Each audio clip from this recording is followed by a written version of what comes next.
那10天我根本就没办法喝酒，顺便就瘦了一点。可是现在比较困扰的是咳嗽还是持续不断。结束之后第1天录影的时候，脑雾非常严重。就是我知道他是谁，但是我真的脑中一片空白。然后我跟他对看了大概有20秒吧，就想说这个人他还有主持的能力吗？心疼小 S 前不久确诊新冠，虽然症状较轻，很快就康复了，却留下了不少的后遗症。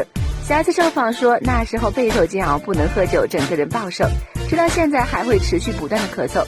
录影的时候还出现了非常严重的脑雾，明明看着嘉宾却叫不出他的名字，还会采访嘉宾时莫名其妙转头跟别人聊天。许维恩的老公，我就说，那你讲一下你求婚的过程。然后他讲到一半，我就不知道为什么就突然跟别人聊起别的话题。然后聊完别的话题之后，我就想说奇怪，他刚才求婚的过程是什么啊？他说，姐姐，因为我刚刚讲到一半，你就去跟别人聊天。现场十分的尴尬，小 S 一度怀疑自己到底有没有主持的能力。看来新冠对他的影响真的非常大，希望小 S 能够早点养好身体。